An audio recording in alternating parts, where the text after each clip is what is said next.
She walked into the briefing room with ink-covered arms and silver streaks in her ponytail.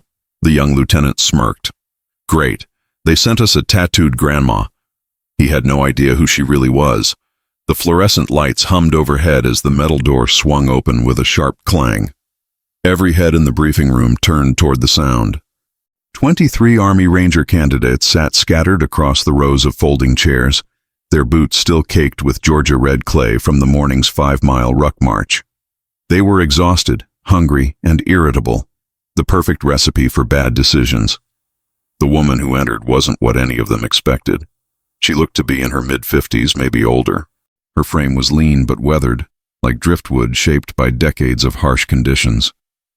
Gray hair threaded through her dark ponytail, pulled back tight and practical. But it was her arms that drew immediate attention. Both were covered from wrist to shoulder in elaborate tattoos. Dark ink swirled in patterns that seemed military in nature, though from this distance the details were unclear. She wore a plain gray Army PT shirt and cargo pants, no rank visible, no name tape, nothing to indicate who or what she was. Lieutenant Marcus Chen sat in the third row, his Ranger tab still crisp and new on his shoulder. At 24, he was one of the younger officers in the room, fresh from Fort Benning with something to prove.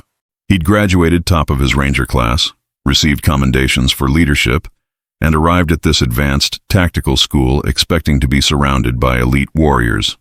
Not this. He leaned toward the candidate next to him, a stocky sergeant named Kowalski. What the hell is this? Did they send someone's grandmother to teach us how to knit socks? Kowalski snorted, trying to suppress a laugh. Maybe she's here to talk about the importance of skincare in the field. The whispers rippled through the room like a wave. Most of the men were younger, cocky, products of a military culture that still struggled with women in combat roles, and especially with older women in any role. To them, she looked out of place. Too old, too decorated. The tattoos didn't help. They screamed biker bar, not military briefing. Think those are prison tats? Someone muttered from the back row. Or maybe she runs a food truck outside the base. Chen felt emboldened by the chuckles around him. He raised his voice just enough to be heard by a wider audience. I don't know what Army regulation allows that much ink, but I'm guessing it's not the one I read. More laughter. The woman walked calmly to the front of the room. She didn't acknowledge the murmurs. She didn't react to the laughter. Her face remained completely neutral, almost serene, as if she'd heard it all before, because she had. She set down a worn canvas bag on the instructor's desk and pulled out a water bottle, taking a long, deliberate drink while surveying the room with pale blue eyes that seemed to measure each man individually. Chen felt a flicker of something uncomfortable under that gaze, something that made him sit up straighter without quite knowing why. She set the water bottle down and crossed her arms, the tattoos flexing with the movement. Still, she said nothing. The silence stretched. 10 seconds. 20. The laughter died away, replaced by an awkward tension. Someone coughed. Finally, she spoke. Her voice was low, rough, like gravel under tires. My name is Caldwell. No rank necessary. You'll call me Caldwell, or you'll call me ma'am, or you won't call me anything at all because you'll have quit and gone home. Chen exchanged a glance with Kowalski. Quit. This was the Army Rangers. Nobody quit. Caldwell uncrossed her arms and walked slowly along the front row, her boots making soft thuds on the concrete floor. I know what you're thinking. Some of you said it out loud, which was stupid but at least honest. You're wondering why there's an old, tattooed woman standing in front of you instead of some hard-ass colonel with a chest full of medals. She stopped walking and turned to face them head-on. That's fair. I'd wonder the same thing. So let me clear it up for you. She rolled up her right sleeve, exposing the full extent of the ink on her upper arm. What Chen had dismissed as random biker art suddenly resolved into something else entirely, a detailed rendering of a Ranger tab. Beneath it, a Special Forces crest. Lower still, what looked like a sniper's scope crosshairs surrounded by names, dozens of names in tiny script. These aren't decorations, Caldwell said quietly. They're reminders. Every mark on my body represents something or someone I will never forget. This arm, she tapped her right bicep, is missions. 23 years in active combat zones. Iraq, Afghanistan, Syria, places that don't officially exist in your briefing packets. I was there before most of you could drive. She rolled up her left sleeve now. More ink, different symbols, a parachute, a helicopter, dog tags, and something that made several men lean forward, what appeared to be a Medal of Honor rendered in black and gray. Chen felt his smirk faltering. This arm, Caldwell continued, is people. Every name you see here is a soldier I served with who didn't come home. 73 names. I added the last one 2 months ago. A staff sergeant from 3rd Ranger Battalion who took shrapnel meant for his team. He was 28, had twin daughters. The room was completely silent now. Caldwell let her sleeves fall back down. Now, before we begin, I want to make something very clear. I don't give a damn what you think about my age, my gender, or my tattoos. I'm not here to win your approval. I'm here because someone decided you were worth the effort of advanced training, and I'm one of the few people left alive who can teach you what you need to survive the kind of operations you're about to face. She walked back to the desk and pulled a file folder from her bag. This course is 3 weeks. It's called Advanced Reconnaissance and Direct Action. Fancy name for learning how to move behind enemy lines without getting killed, and how to eliminate high-value targets when conventional tactics won't work. The washout rate is 60%. Some of you will quit in the first week. Some will fail the qualifiers. Some will get injured and recycled. And a very few, will make it through. Chen watched as she opened the file and began pulling out photographs. She tacked them to a corkboard on the wall. Satellite images, compound layouts, target profiles.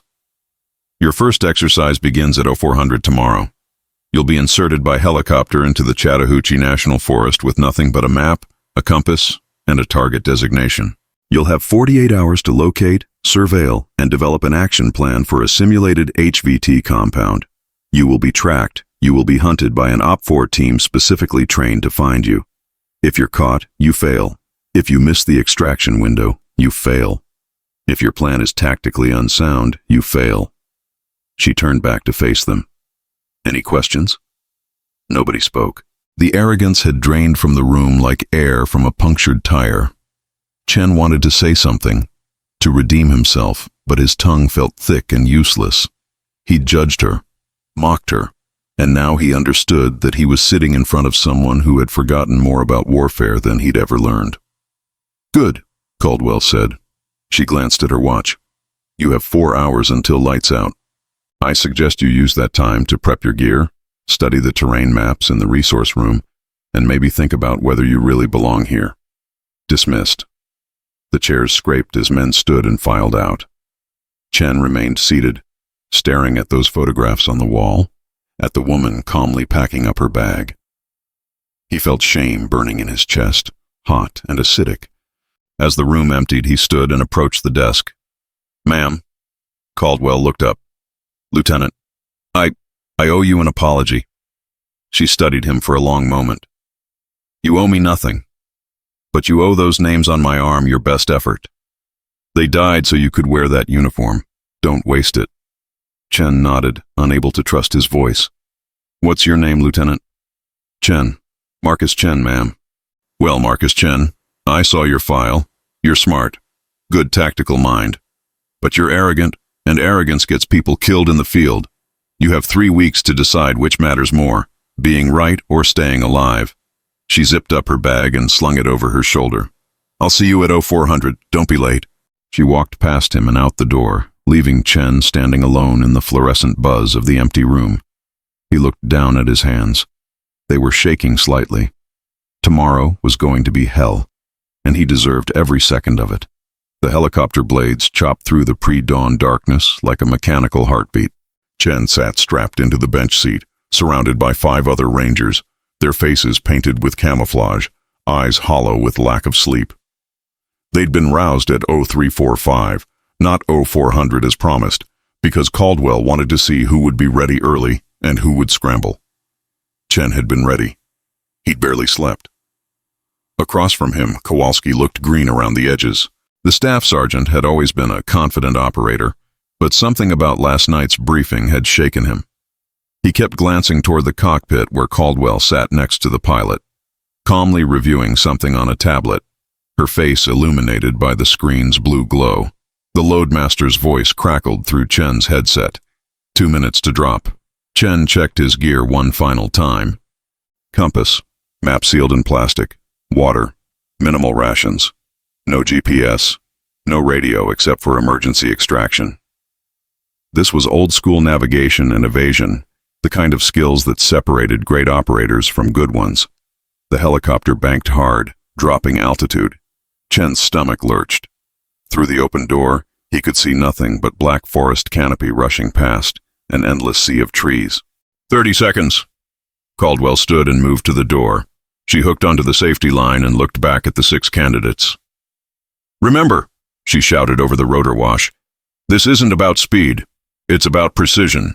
The OPFOR team is already in the field. They know approximately where you'll insert. They will hunt you. Stay smart. Stay quiet. And for God's sake, don't get cocky. Her eyes found Chen's. Especially you, Lieutenant. Chen felt his jaw tighten. 10 seconds. Go, go, go.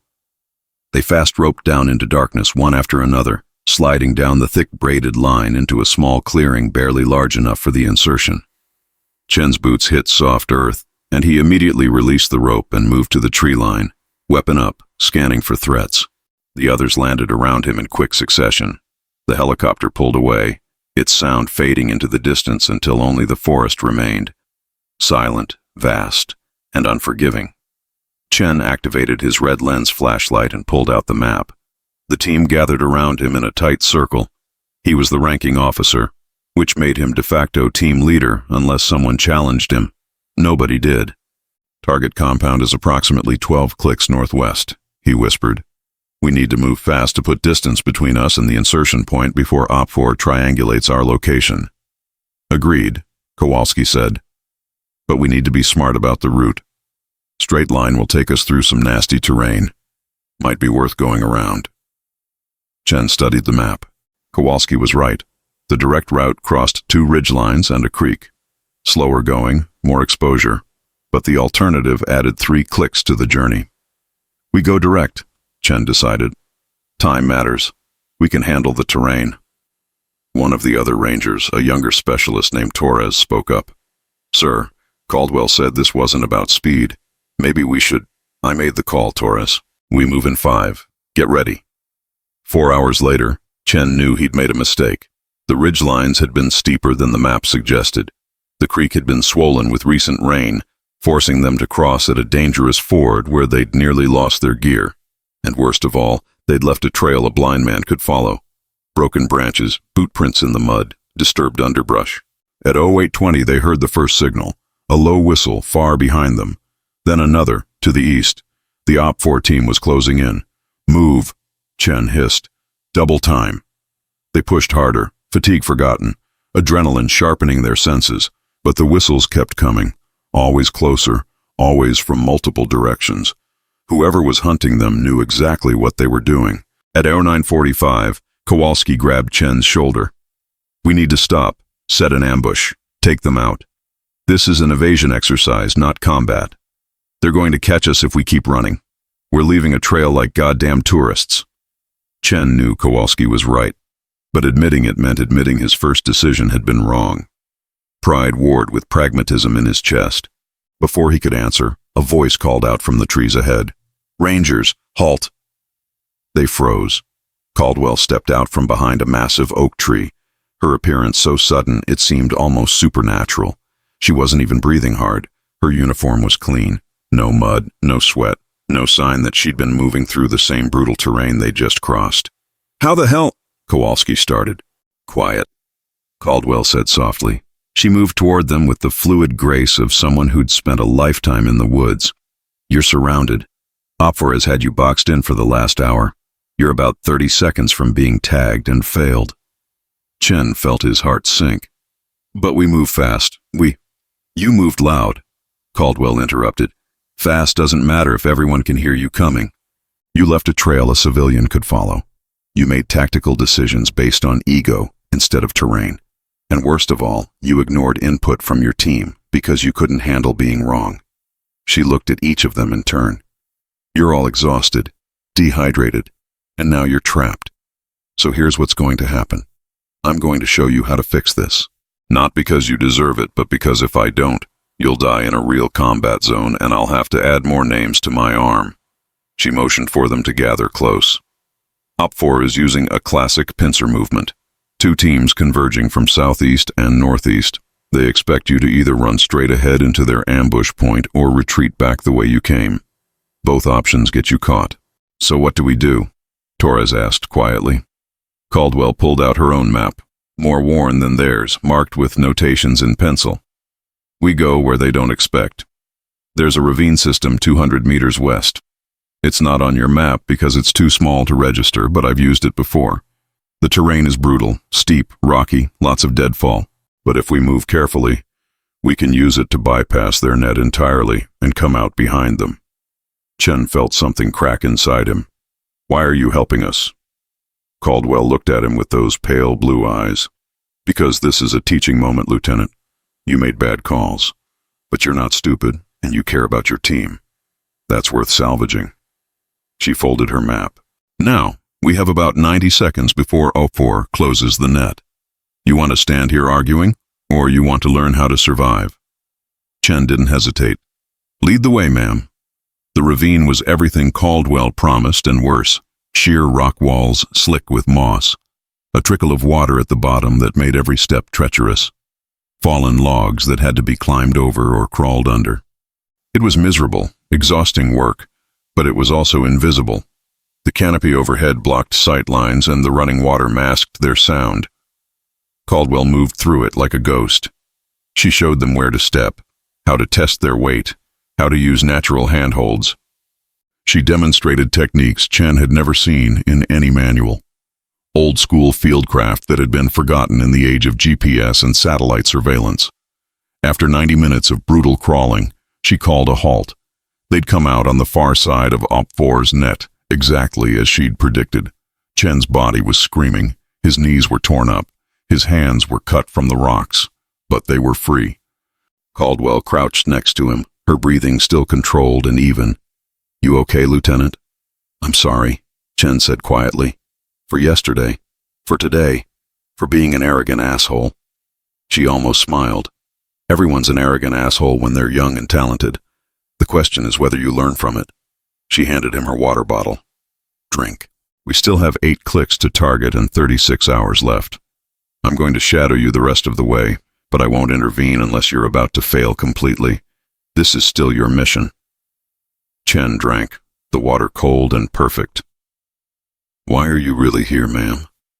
You could be anywhere. Teaching, consulting, retired.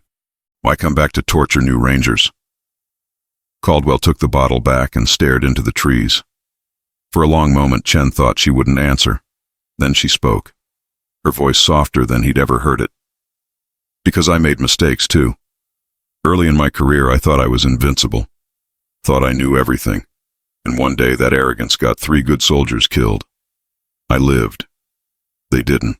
And I've spent every day since trying to make sure that never happens to someone else's team." She tapped her left arm, where the names were inked. "These aren't all enemy KIA, Lieutenant. Some of them are my mistakes, my failures.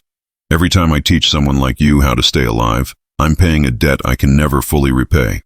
Chen felt something shift in his chest. This woman wasn't here for glory. She wasn't here for recognition.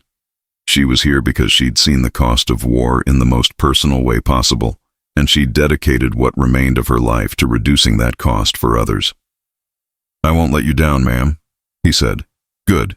Then get your team ready. We move in 5. The next 36 hours were the hardest of Chen's military career. Caldwell shadowed them like a phantom. Sometimes they'd catch a glimpse of her moving through the trees 100 meters away. Sometimes they wouldn't see her for hours, only to have her appear suddenly to correct a mistake or point out a hazard they'd missed. She never took over, never made decisions for them, but she was always there, a silent guardian angel with tattooed arms and decades of hard-earned wisdom. They reached the target compound at dusk on the second day, a cluster of buildings in a clearing, clearly civilian structures repurposed for the exercise. Chen's team spent 6 hours conducting surveillance, rotating watch, taking notes, photographing sight lines and entry points. By the time they developed their action plan, Chen felt like he'd aged 10 years. But it was solid. Conservative where it needed to be, aggressive where opportunity allowed. When he presented it to Caldwell at the extraction point, she reviewed it in silence, her face unreadable. Finally, she nodded.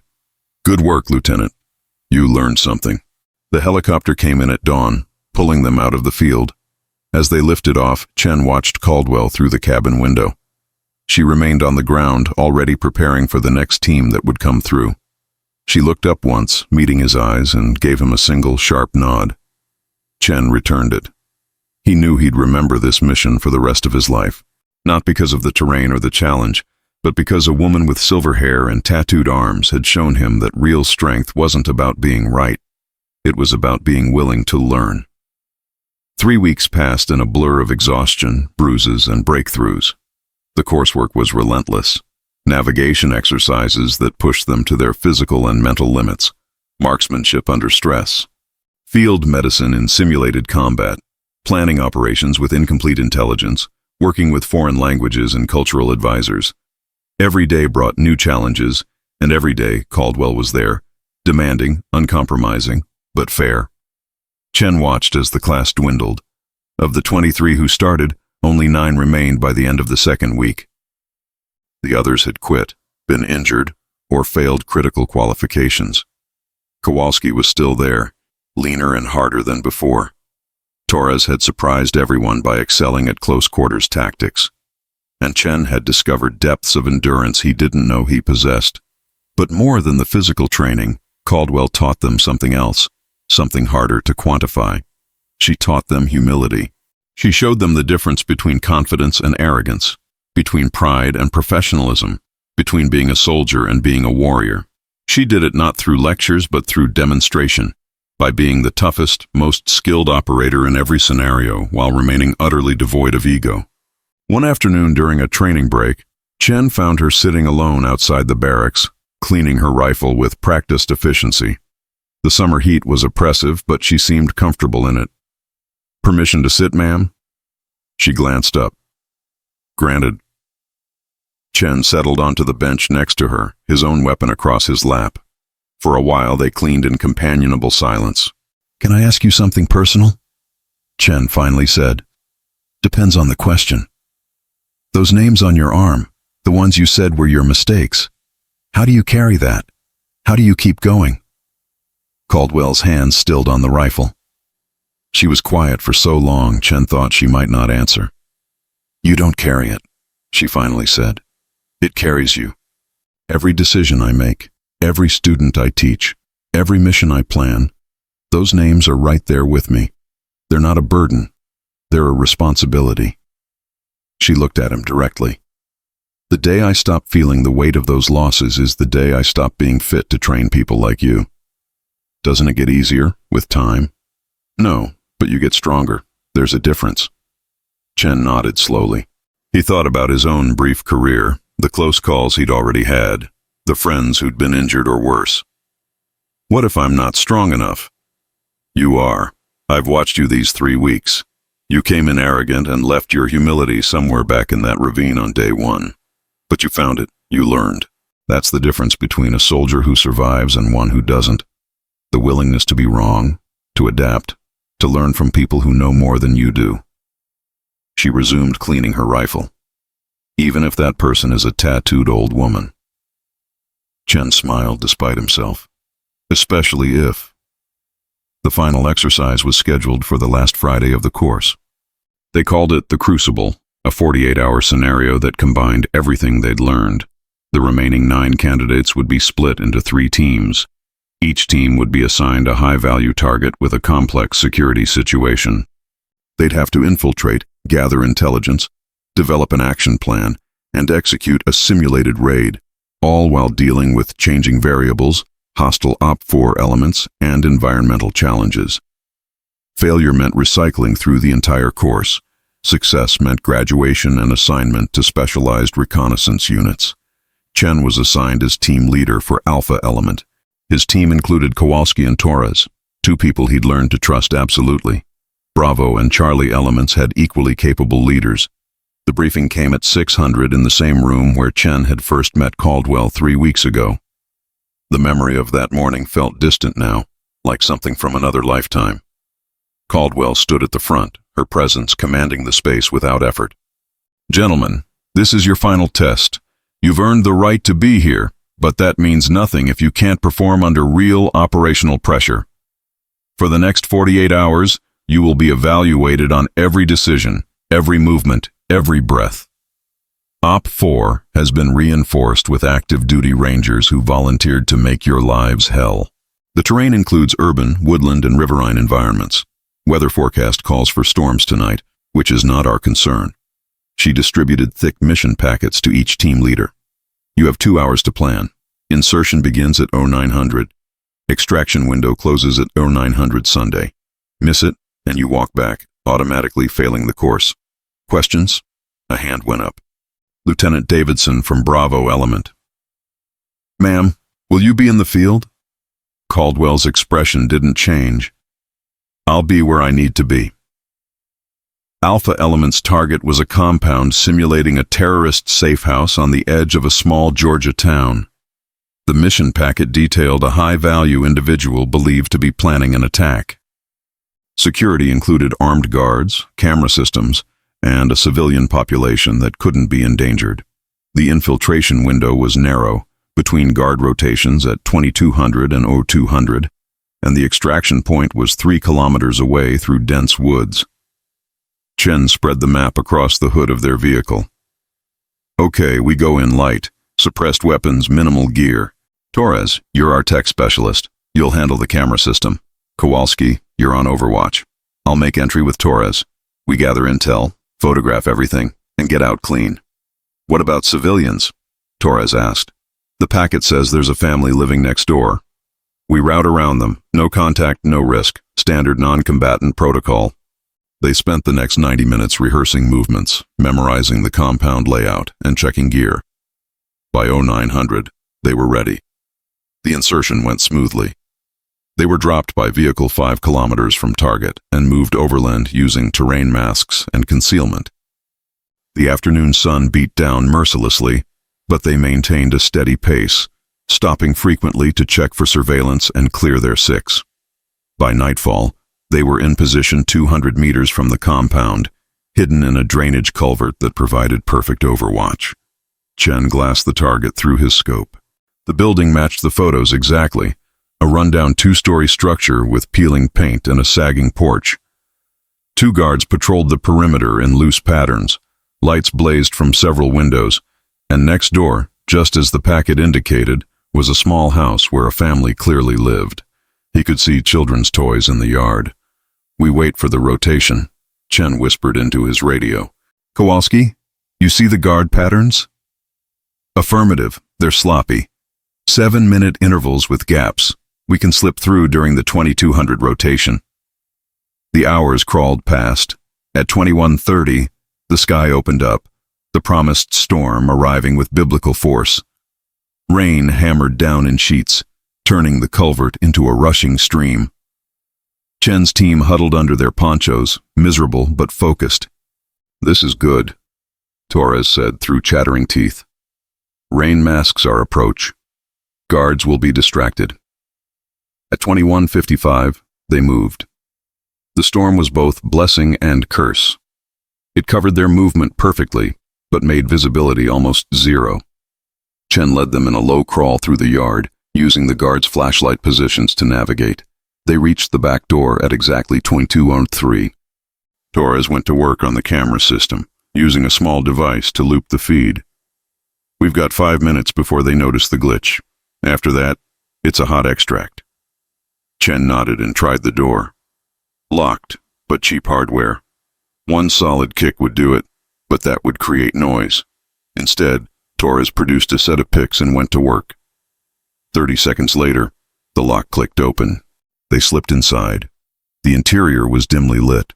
Chen could hear voices from upstairs, at least 2 people, maybe more. The ground floor appeared empty. They moved room to room, photographing everything.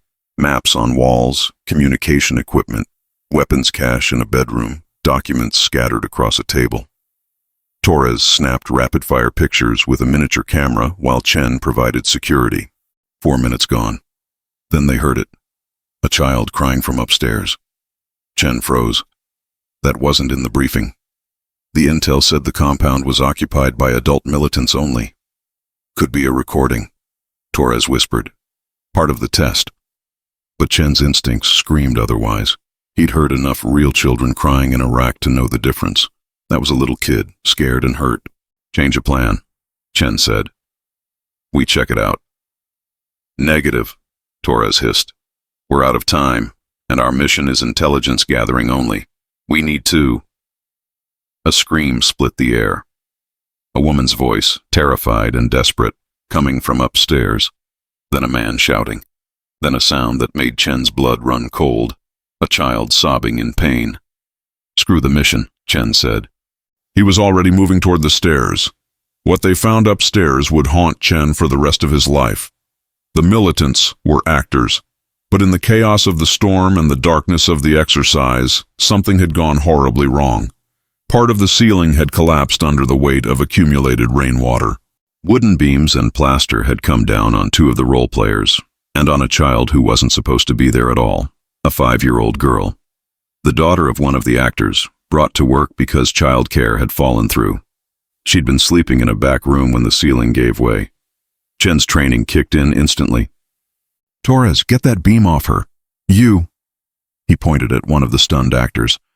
Call for medical evac now. The scene was chaos. The little girl was conscious but pinned under debris, her leg bent at an unnatural angle.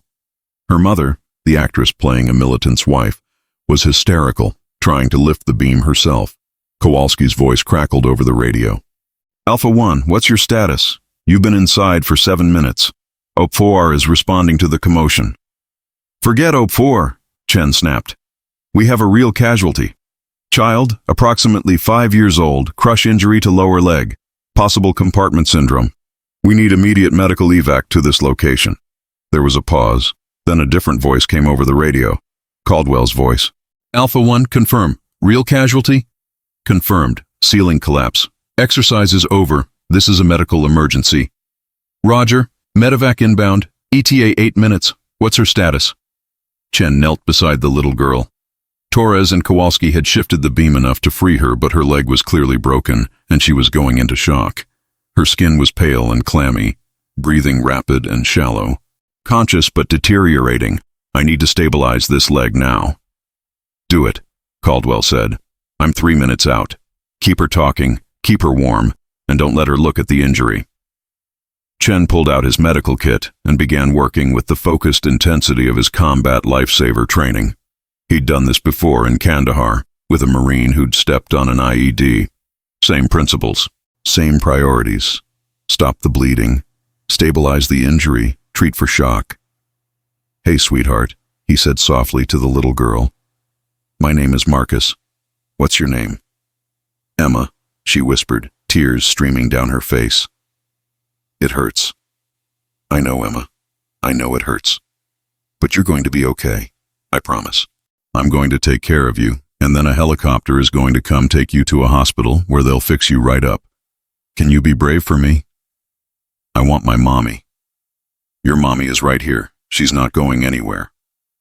Chen looked up at the mother. Ma'am, I need you to hold her hand and talk to her. Keep her focused on you, not on what I'm doing. The woman nodded, sobbing, and took her daughter's hand. Chen worked quickly, splinting the leg with materials from his kit and a piece of the broken wood. Torres rigged a makeshift IV using their field supplies. Kowalski cleared the room, getting the actors and OP4 personnel back to give them space. True to her word, Caldwell appeared 3 minutes later. She assessed the scene in seconds and immediately took over. Good work, Lieutenant. Torres, get her core temperature up. She's cold. Kowalski, I need you to prep an LZ in the front yard. Clear those toys, mark corners with chem lights, and get me wind direction. She knelt next to Emma and transformed. The hard-edged instructor disappeared, replaced by someone gentle and comforting. Hi, Emma. I'm Sarah. That's a pretty name you have. You know what? When I was your age, I broke my leg too. I fell out of a tree trying to build a fort. Was super embarrassing. Emma managed a weak smile.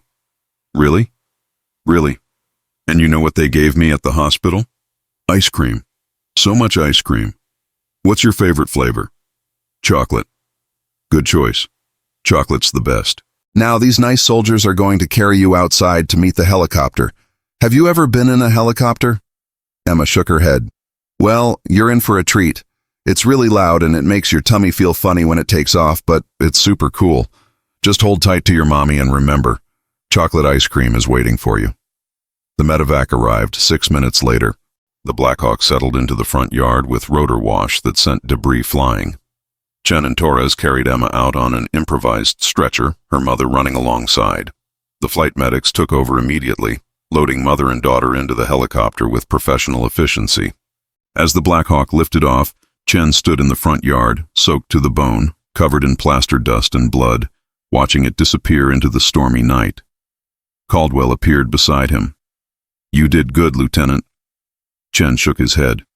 I failed the mission, broke protocol, went off objective. You saved a child's life, Caldwell interrupted. That's the only mission that matters. She looked at him, rain streaming down her face, and Chen realized she wasn't just a tough instructor. She was someone who understood, bone deep, that the real measure of a soldier wasn't following orders, it was knowing when to break them for something more important. The exercise is over, she continued. For everyone. All 3 elements are being extracted. We'll debrief in the morning. She paused. But for what it's worth, you passed. How? I didn't complete. You made the right call under impossible circumstances. You put a child's life ahead of your career, and you kept your head while everyone else was panicking. That's what I've been trying to teach all of you for 3 weeks. Rules matter. Training matters. But humanity matters more. She turned to walk away, then stopped. By the way, that family next door in the briefing packet, that was a test within the test. We wanted to see if you'd risk civilian casualties for mission completion. You didn't. Some of the other teams did. Chen felt something settle in his chest. Not pride exactly, but something deeper. Purpose. Graduation was held the following Friday in a small auditorium on base. Of the 9 candidates who remained, 7 passed the final evaluation. Chen stood with his class, wearing his dress uniform, waiting to receive his certificate of completion. His parents had flown in from California. His father, a first-generation immigrant and retired factory worker, sat in the front row with tears in his eyes. But Chen found himself looking past the audience to where Caldwell stood in the back of the room. She wore her service uniform for the first time since he'd met her. Her chest was covered in ribbons Chen was only beginning to understand the significance of. Silver Star. 3 bronze stars. Purple heart with 2 clusters. And yes, there in the center, the Medal of Honor. She'd earned it in Fallujah, he'd learned from another instructor. Had held a rooftop position alone for 4 hours while her team evacuated wounded civilians, taking fire from 3 directions until reinforcements arrived. She'd been 32 years old.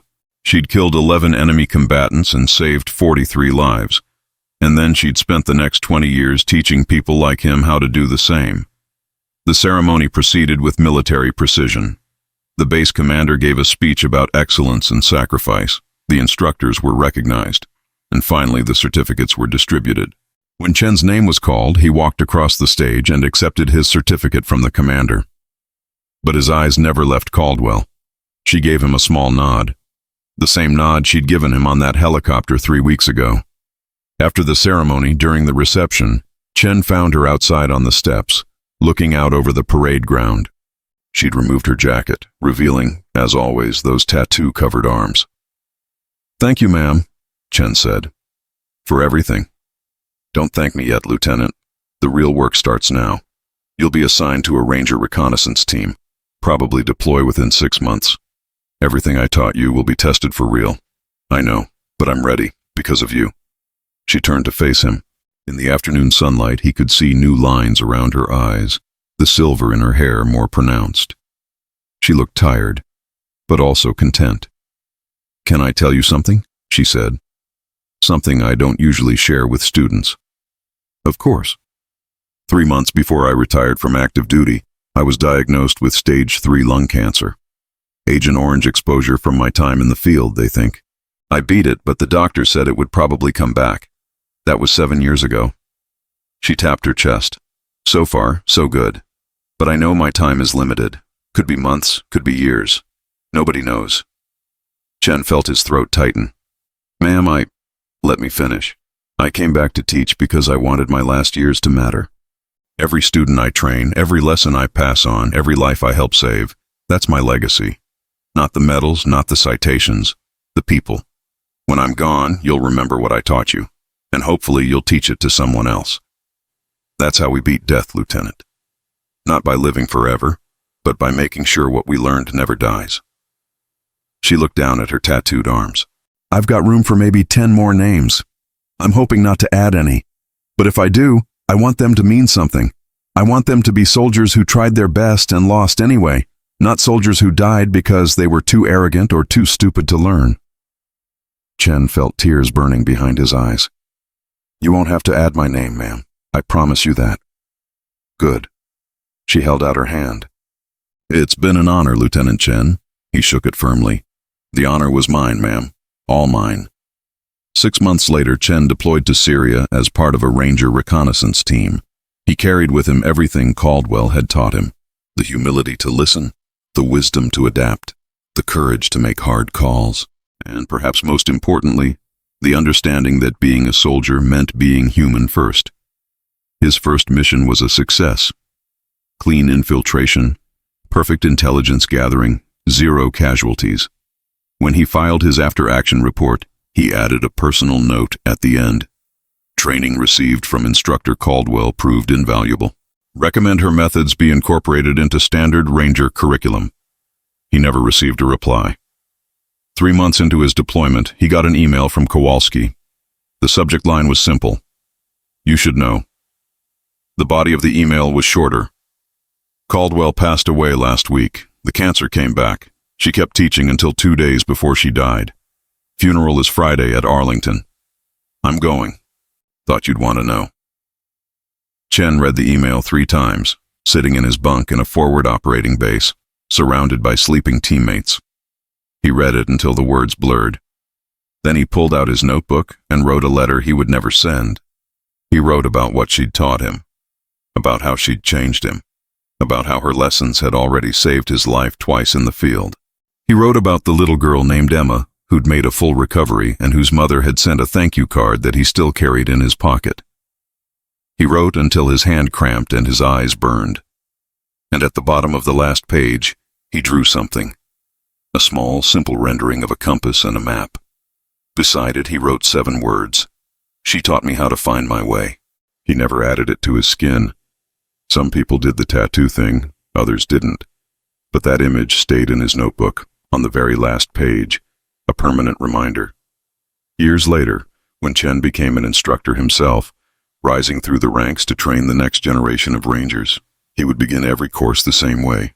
He'd walk into the briefing room and face the young, arrogant faces staring back at him, and he'd tell them a story about a woman with silver hair and tattooed arms, about someone they'd initially dismiss and later revere, about the greatest instructor he'd ever known. And he'd end by saying what Caldwell had once said to him. The names on her arms weren't decorations. They were reminders. And every one of you has the chance to make sure your name never has to be added to someone else's burden. So let's begin. Some students listened. Some didn't.